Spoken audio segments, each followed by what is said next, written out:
আল্লাহ তাআলা এক নাম হইল আল্লাহ, এক নাম হইল রহমান, এক নাম হইল রহিম। আল্লাহ তাআলাকে 3000 গুণবাচক নামে যদি ডাকা হয়, আল্লাহ তাআলা একবারের জন্য রাগান্বিত হয় না, বেজার হয় না। একবারের জন্য আল্লাহ তাআলা নাম ধরে ডাকার কারণে তিনি বেজার হয় না, আর বরঞ্চ বলে বান্দা তুই আমাকে ডাকো। লাব্বাইকে আয়া আব্দি, যে বান্দা তুই আমাকে ডাকো কা, তোর কি দরকার? আল্লাহ তাআলা বেজার হয় না, আর মানুষজন বেজার হয় না। এই জন্য মুমিন যারা আল্লাযীনা হুম ফী সালাতিহিম খাশিউন, যারা নামাজ পড়বে নম্র ভদ্রভাবে সুন্দরভাবে নামাজ আদায় করবে, ওই সমস্ত ব্যক্তিরাই কথা আল্লাহর মুমিন, ওই সমস্ত ব্যক্তিরা মুমিন। আর এই মুমিনদের জন্য 4টা পুরস্কার আল্লাহ তাআলা বরাদ্দ রেখেছেন। মুমিনরা যারা হবে, এই 4 ব্যক্তির ভিতরে 4 ব্যক্তির লাশ কখনো মাটির ভিতরে পড়বে না, লড়বে না, কোনো পোকামাকড় আক্রমণ করবে না, কোনো পোকামাকড় খাইবে না। এমনকি শরীরের ভিতরে যে কাপড় পেঁচিয়ে দেওয়া হয়, ওই কাপড়টা পর্যন্ত পচবে না। মুমিন বান্দা যারা, এদের ব্যাপারে আল্লাহ তাআলা বলেন 4 ব্যক্তি শরীরের ভিতরে গোশত পচবে না, তাদেরকে মাটিতে খাইবে না। 1 নম্বরে হইল নবী যারা, যারা নবী, এই নবীদের লাশ কখনো মাটিতে গোপন করবে না, লাশ পচবে না। 1 নম্বরে কারা? নবীগণ, নবীদের লাশ মাটিতে পচবে না, মাটিতে খাইবে না। 2 নম্বরে হইল শহীদ। শহীদ যারা, এই শহীদের লাশ কখনো মাটিতে পচবে না, গলবে না, কোনো পোকামাকড় খাইবে না। শহীদ কারা? যারা দেশের জন্য জীবন দিয়েছে, এরা কি শহীদ? হ্যাঁ, একজন আল্লাহকে পিটাপিটি কইরা মারা গেল, এটার জন্য কিন্তু শহীদ না। শহীদ কারা?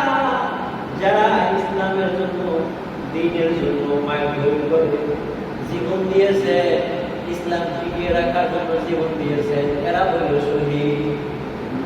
এই শহীদের লাশ কখনো পচবে না, গলবে না, মাটিতে ভোগ করবে না, মাটিতে খাইবে না, কোনো পোকামাকড় খাইবে না। 3 নম্বরে হইল যারা কোরআনের হাফেজ, কোরআনের হাফেজ যারা হবে, এদের লাশ কখনো মাটিতে পড়বে না, গলবে না। 3 নম্বরে কারা?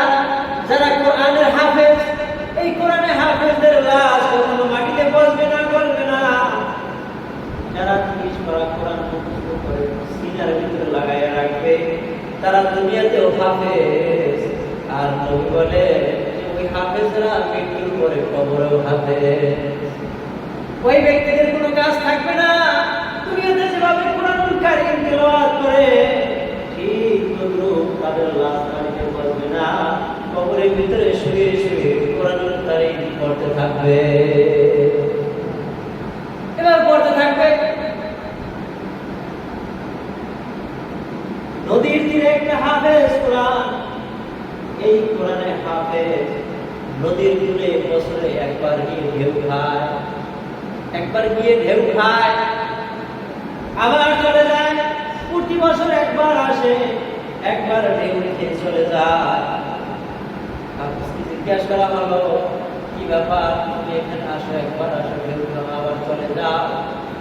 আমি একবার আসি, সেই নবী সমস্ত জায়গায় এসে মুমিনদের কলবে কলবে মায়া জমায়া ঢেউ তৈরি করতে পারে, ঠিক আমি সমুদ্রের কিনারায় যখন আসি, আমি মনে হয় যে নবী ওই প্রেমের সাগরের স্রোতের ঢেউয়ের সাথে পারি না। এই জন্য আমি সমুদ্রের তীরে এসে বছরে একবার ঢেউ খাই, আর নবীর প্রেম ভালোবাসা আমার জন্মায়। এই জন্য কোরআনের হাফেজ যারা, এদের শরীর করবো না, করবো না, মাটিতে খাইবে না। এই জন্য কোরআনের হাফেজ বানানো দরকার আছে না না? কোরআন শিখে করা দরকার আছে না নাই? 4 নম্বরে হইল قد أفلح المؤمنون الذين هم في صلاتهم خاشعون। যারা নবীও না, যারা শহীদও না, যারা কোরআনের হাফেজও না, যারা মুমিন মুসলমান বান্দা আছে না?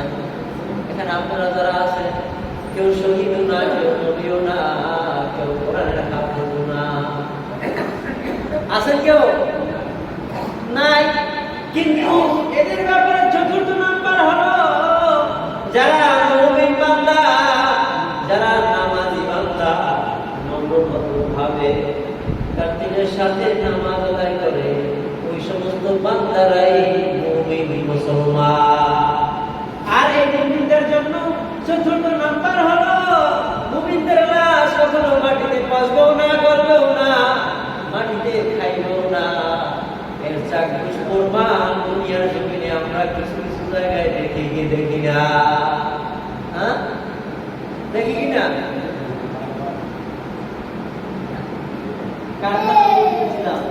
আলতাফ গাজী, অনেকে ছিলেন গাজী, নাম শুনছেন?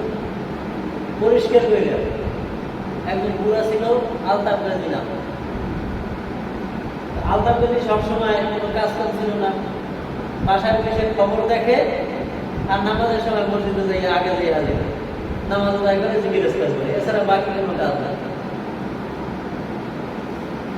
এই আল্লাহর বান্দার কবর ভাঙি আছে প্রায় 3 বছর পর। 2 জন হাফেজ ছিল, একজন ছিল আমতলী, 2 জনই আমতলী বরগুনার। রমজানে খতম তারাবির জন্য রাখা হয়েছে, আর আমি নামাজ পড়াই যাবো ওখানে। তাই 2 জন হাফেজ আর আমি, আমাদের এই 3 জনকে বলছে আল্লাহর কাজের বউ কবরটা ভাঙিয়ে গেছে।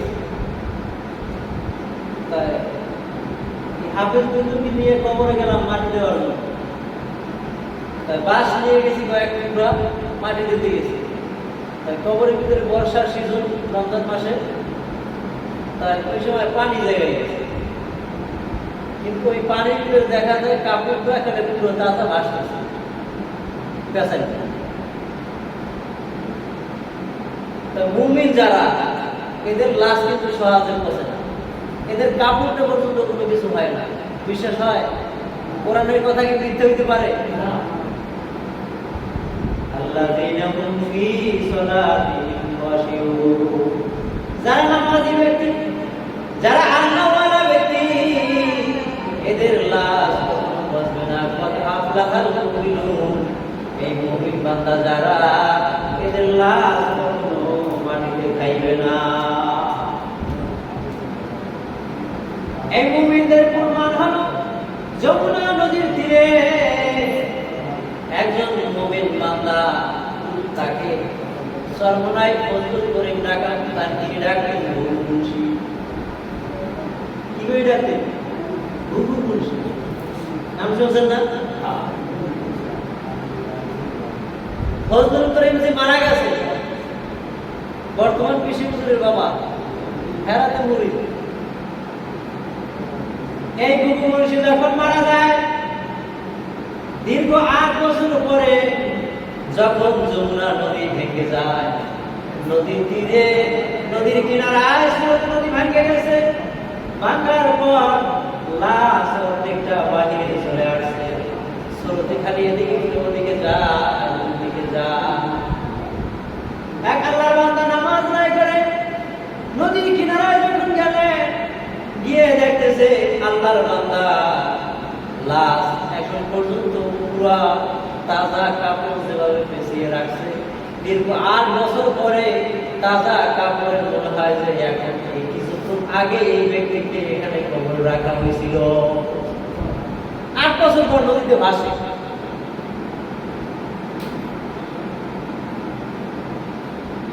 কি ডাকা হলো যে 8 বছর পরে আল্লাহর বান্দা সমুদ্রের ভিতরে নেমে লাশটাকে উপরে নিয়ে আসলেন।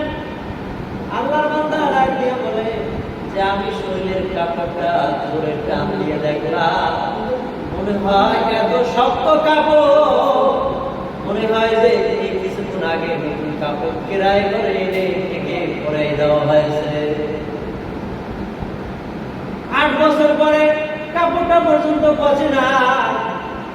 আল্লাহর বান্দাকে সমুদ্রের কিনারা থেকে একটু দূরে এনে আবার দাফন করা হইল। দাফন করার পর নদীর কিনারা আবার ভাঙতে ভাঙতে ভাঙতে ভাঙতে আবার কবরের কিনারায় চলে আসলো। দেখছেন লক্ষ্মী ভাষা মসজিদ ভাঙছে তখন, এরপর একটু দূরে আবার যাই মসজিদে করছে, করার পর একটু ভাঙছে নাকি। এরপরে আবার একটা টিন সেট বানাইছে নীলের টিন দিয়ে। পরে বললাম আর পরে পরে পানি গেছে, একজন কইলাম যে এও তো কাজে ভাঙে দেবে, তাই ওটাই লাভ নেই, কারণ দিয়ে ঠিক পরের সপ্তাহে ওটাও শেষ।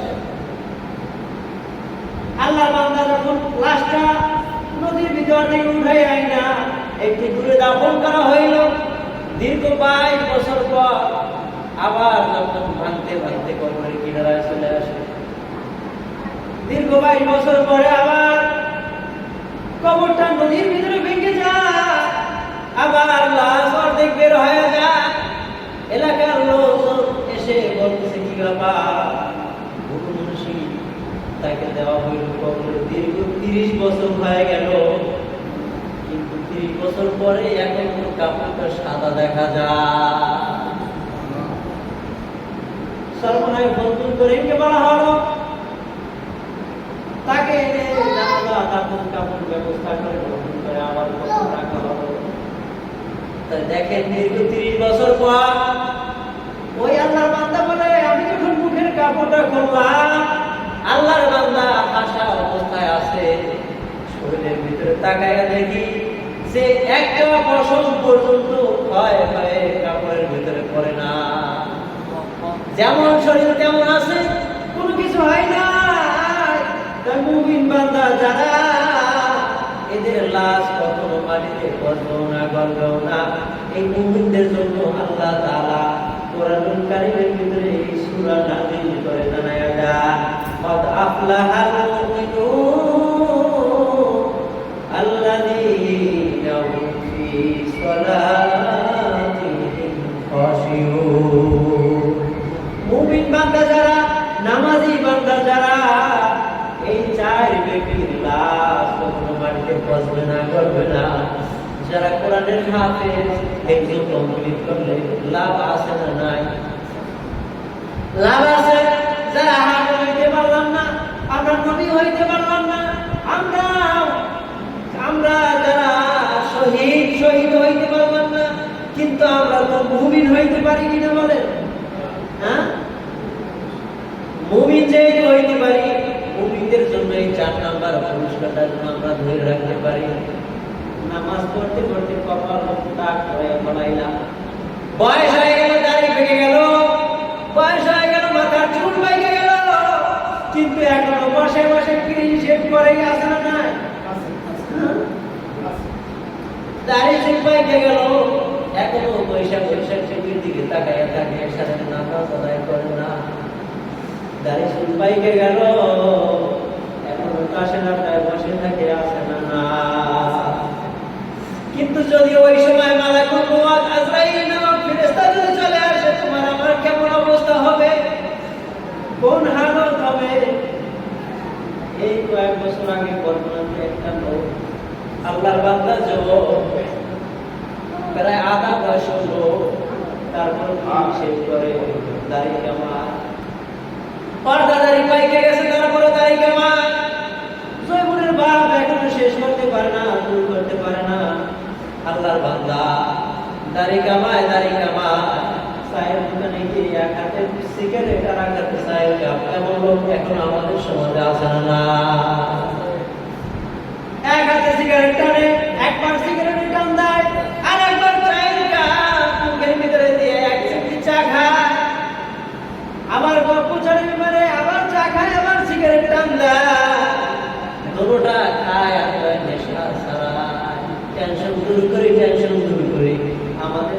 ভিতরে এখনো সিগারেটটা জিজ্ঞেস করলে টেনশন, মাথায় টেনশন টেনশন টেনশন আছে না? হ্যাঁ, খালি মাথায় টেনশন টেনশন দূর করে, টেনশন দূর করে। আল্লাহর বান্দা মাথার ভিতরে টুপিটা রাখ। টুপি যখন রাখবা মাথা গরম হবে না, মাথা ঠান্ডা রাখবে কে? আল্লাহ। এখন মাথায় টুপি দেয় না, মাথা গরম, এই জন্য সিগারেট টানে আর গরম গরম চা খায়, মাথা টেনশন দূর করে, টেনশন দূর করে। মাথা ঠান্ডা ওষুধ খাইয়া অনেকের মাথা ঠান্ডা যায় না, আছে না? এই জন্য নামাজ আদায় করে রাসূলের সুন্নাত লেবাস শরীরের মধ্যে লাগাই দেয়, অটোমেটিকলি ঠান্ডা লেগে যাবে। হুজুর গরমের মধ্যে নামাজ পড়তে গেঞ্জি গায়ে দিয়ে নামাজ পড়তে, গরমের জন্য পাঞ্জাবি গায়ে দিতে পারি না, এই জন্য গামছা গায়ে দিয়ে নামাজ পড়ি। আশা বলেন তো, যত হুজুরের আছে গামছা গায়ে দিয়ে কখনো নামাজ পড়াইছে?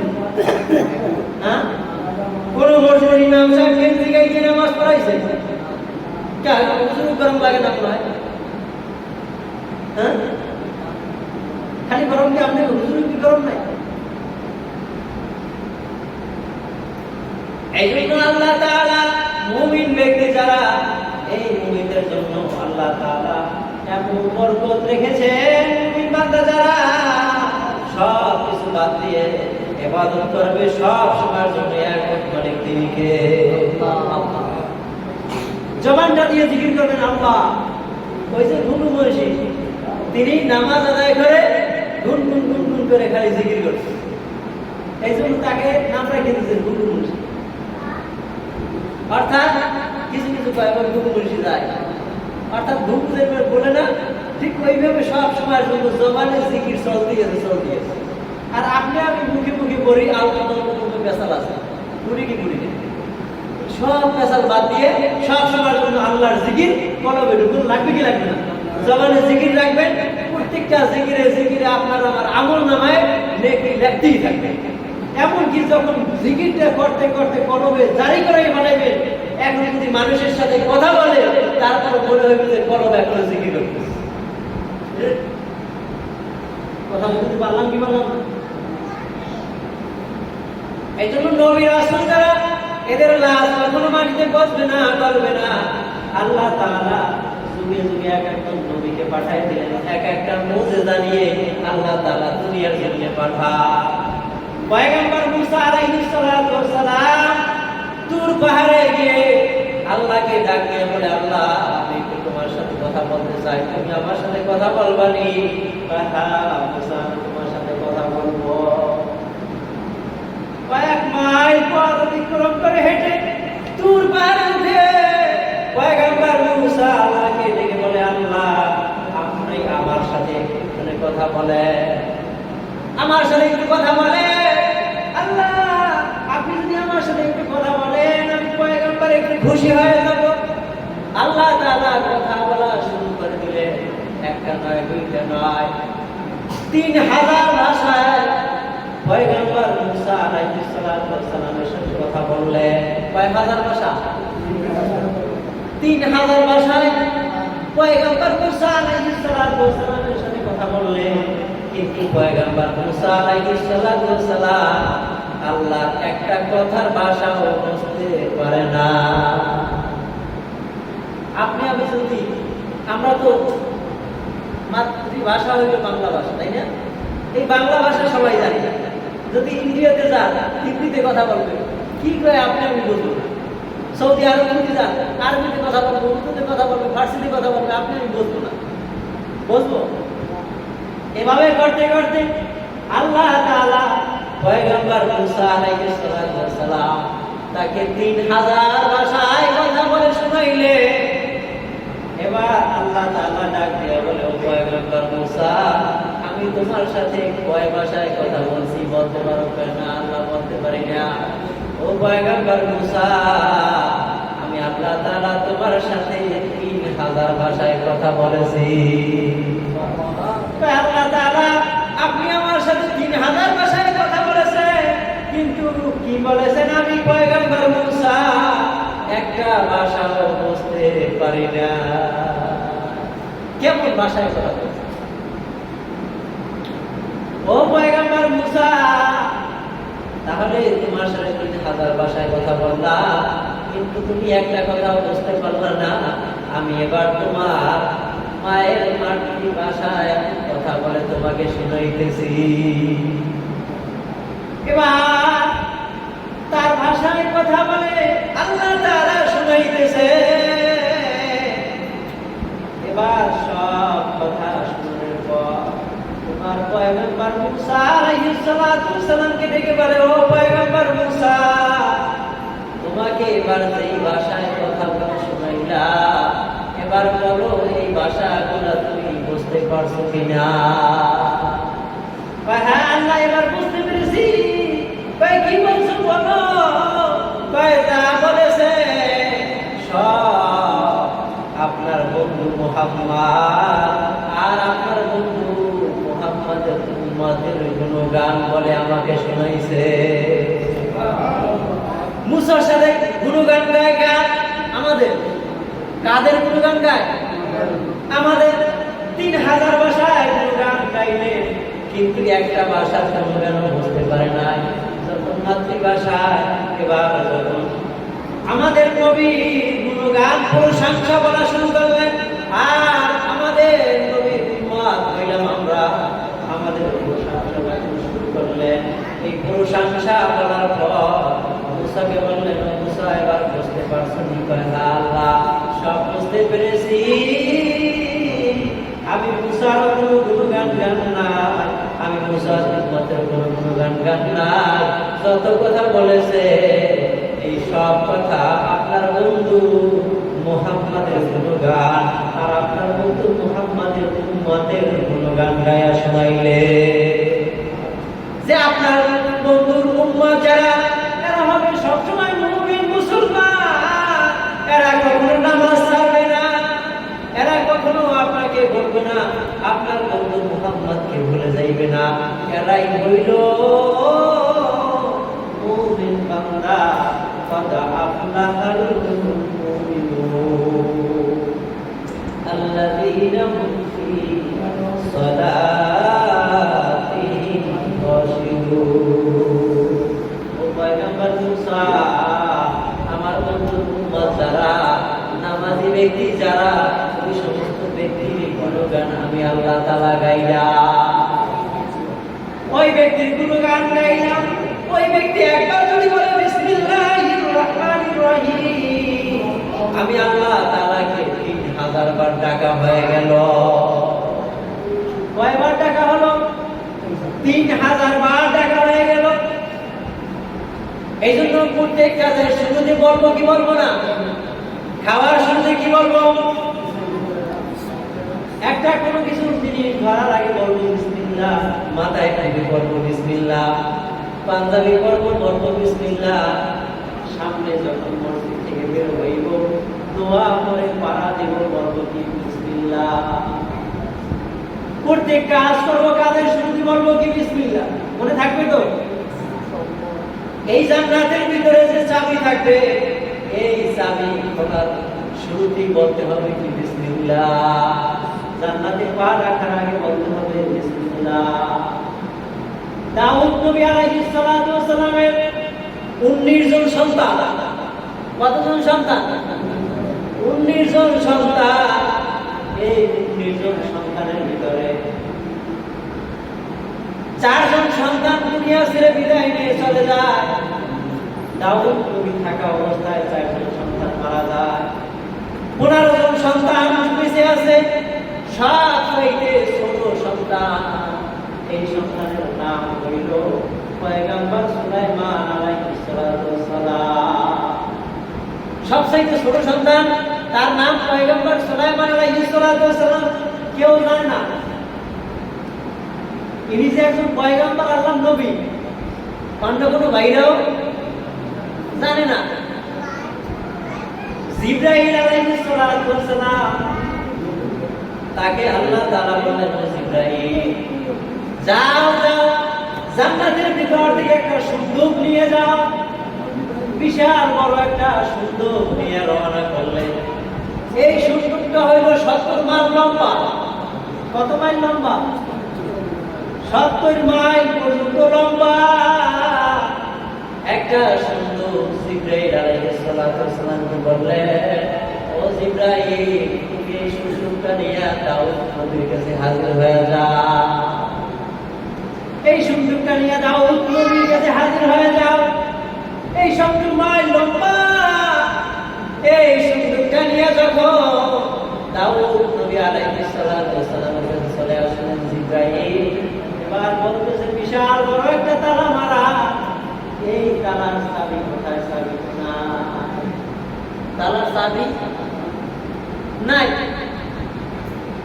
দাউদ নবী আলাইহিস সালাতু ওয়াস সালামকে বললেন, ও পয়গম্বর দাউদ, আপনার যতগুলো সন্তান আছে এই সন্তানেরা এই লকারের তালার চাবি যে ব্যক্তি তালাটা খুলতে পারবে, এই সুন্দরের তালা যেই ব্যক্তি খুলতে পারবে, আপনার যেই সন্তান খুলতে পারবে ওই সন্তানই হবে এই জমানার নবী। বিশাল বড় একটা সুন্দরের ভিতরে বিশাল বড় একটা তালা। 15 নম্বর সন্তান তালার কাছে আইসা দেখতেছে বিশাল বড় একটা তালা। এত বড় তালা কিভাবে করবো? বুদ্ধি তো নাই, মাথার মধ্যে বুদ্ধি নাই। কতক্ষণ টানাটানি করলেন, খোলে না।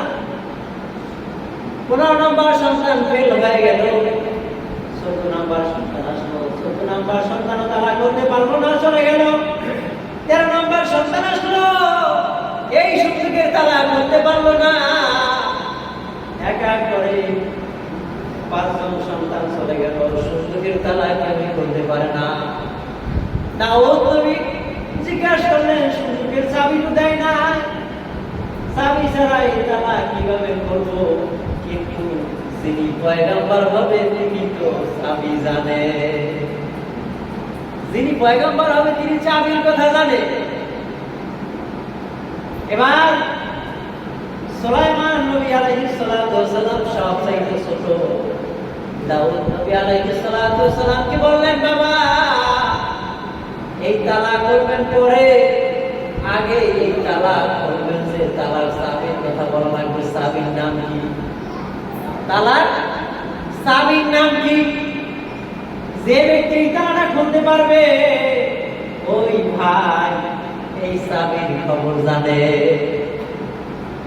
আর বাবা বলেন, এই সুন্দরটা যে খুলবেন, এই সুন্দরের ভিতরে কি আছে? তালা খুলে দেখার আগে, তালা খোলার আগে বলা লাগবে সেই সুন্দরটার মধ্যে কি আছে। তালা খোলার আগে বলে দেওয়া লাগবে। বাবা যদি না বলতে পারে তাহলে খোলাও যাবে না। 15 নম্বর সন্তান বলে, এই সুন্দরের মধ্যে না খুললে বলবো কি আছে? একটা ঘরের ভিতরে তালা যদি না খুলে ঢোকে, ঘরের মধ্যে কি আছে বলা যায়? 70 মাইল লম্বা সুন্দর। এই সুন্দরের তালা খোলার আগে বলা লাগবে, বাবা সুন্দরের মধ্যে কি কি আছে? না খুললে তো বলা যাইবে না। বাবা তুমি নাই বলতে পারে এই সুন্দরের মধ্যে কি কি আছে, আমি তালা খোলার আগে বলে দিতে পারি। বড় ছেলেরাই পারে না, বড় যেহেতু একটু বেশি জানে, তাই না? 5 বছরের বাচ্চা যতটুকু জানে, 1 বছরের বাচ্চা ততটুকু কি জানে? বড় সন্তানেরা ফেল হয়ে গেল, মধ্যে কি আছে বলতে পারে না। ও সন্তান, তুমি তো ছোট বাচ্চা, তুমি কিভাবে বলবা? বাবা এই তালার চাবিও জানি, কিভাবে তালা খুলতে হয়, আর এই সুযোগের মধ্যে কি কি আছে তাও বলে দিতে পারি। কি আছে বলে দাও। এই সুযোগের মধ্যে আমি যে এই দুনিয়ার ভিতরে পয়গম্বর হব, এই সুযোগের চাবিও আমি জানি। আর সুযোগের মধ্যে একটা বিশাল বড় আমি পয়গম্বরের তলোয়ার আছে, এই তলোয়ার দিয়া আমি দুনিয়াতে যতদিন বাঁচবো ততদিন যুদ্ধের জন্য এই তলোয়ারটা দরকার হবে। আর এই সুযোগের মধ্যে এমন একটা মুজিজা, জান্নাতের ভিতর থেকে এমন একটা স্বর্ণের আংটি আল্লাহ তাআলা পাঠিয়ে দিয়েছে, মুজিজার একটা আংটি দেওয়া হয়েছে। এই আংটিটা যখন হাতের ভিতরে দিব, তামাম পৃথিবী সব আমার ইশারায় চলবে, জীবজন্তু আমার ইশারায় চলবে, চন্দ্র সূর্য সব কিছু গতিমতো চলতে থাকবে। অক্সিজেন দরকার, আঙ্গির মাধ্যমে অক্সিজেন আসবে। বাতাস দরকার, আঙ্গির মাধ্যমে বাতাস চলে আসবে। বনের পশু পাখি কথা শোনা দরকার, আমি আঙ্গির মাধ্যমে পশু পাখি সব আমার কাছে চলে আসবে। একটা গাছের ছায়া দরকার, এই আঙ্গির মাধ্যমে গাছে আমাকে ছায়া দিবে। যত কিছু দরকার, জিন জাতির কথা বলবে, পরীর কথা বলবে, যত মাখলুক আছে সমস্ত মাখলুক এই আংটিটার বিনিময়ে কথা বলবে, সব আমার কথা শুনবে। এই সুন্দরের মধ্যে এমন একটা মুজিজার আংটি আছে, এমন একটা দামি আংটি। শুধু তাই নয়, এই সুন্দরের মধ্যে আমার সাথে যত মানুষ থাকবে যুদ্ধ করার জন্য, আমাকে সাহায্য করার জন্য, এর ভিতরে ৩,৫০০-এর উপরে সৈন্য আছে। আবার কোনগুলো আছে ৭০,০০০-এর উপরে ফেরেশতাদের দল আছে। আবার ৭০,০০০-এর উপরে জিনেরা আছে, ৭০,০০০-এর উপরে পরীরা আছে। এরা সব সময়ের জন্য আমি পয়গম্বরের খেদমতে থাকবে। আর প্রত্যেকটা জিনেরা এক একজনের ৭০,০০০ করে তলোয়ার অস্ত্র যুদ্ধের জন্য রেখে দিয়েছে। এরা সবাই এর ভিতরে আছে। শুধু তাই নয়, অর্থাৎ আমি যতদিন দুনিয়াতে থাকবো, আমি সুলাইমানের যা যা দরকার, যত মাখলুক আমি খাবার দাবার খাওয়াবো, এই সমস্ত মাখলুকের খাবার দাবারও এই সুন্দরের ভিতরে আল্লাহ তাআলা দিয়ে দিয়েছে। কারো কাছে হাত পাতার দরকার হবে না। বাবা, এই সুন্দরের মধ্যে যা যা দরকার, এই সব নিয়ামতগুলো আল্লাহ তাআলা আমার জন্য পাঠিয়ে দিয়েছে। বাবা, তাহলে তো দেখার আগে শুধু তালা খোলা দরকার। কি দরকার? তালা খোলা দরকার। বাবা বলো, তালাটা কিভাবে করবা? এবার সন্তান মনে মনে বলতেছে বিসমিল্লাহির রহমানির রহিম। বলে যখন তালার মধ্যে হাত দেয়, হাত দেওয়ার সাথে সাথে তালাটা খুলে যায়। বাবা দেখে অবাক, সন্তানেরা দেখে অবাক। আমরা এতবার তালা ধরে টানলাম, তালা ধরে ঝুললাম, কিন্তু তালা খুলবো না। আর ছেলে ভাই তালায় হাত দেওয়ার সাথে সাথে তালা খুলে গেল। ব্যাপারটা বুঝতে পারলাম না, এর কারণটা কি? এবার দাউদ নবী আলাইহিস সালাতু ওয়াস সালাম বললেন, বাবা তুমি যে তালাটা করলা, কিভাবে তালাটা করলা? আমি দাউদ নবী জানতে চাই। বাবা হে কিন্তু নবী। এবার বলতেছে, বাবা এই তালাটা যে করলাম, এই তালার নাম হইল বিসমিল্লাহ, তালার চাবির নাম হইল বিসমিল্লাহ। বাবা জান্নাতের ভিতরে গেটের ভিতরে তালা দেখবে, মুমিন বান্দা যারা, এরা বলবে বিসমিল্লাহির রহমানির রহিম। এরা সব কাজের শুরুতে বলবে কি বলে? মনে থাকবে তো? খাবার খাবো, পানি খাবো, কি বলবো? ভাত খাবো, কি বলবো? ফল খাবো, কি বলবো?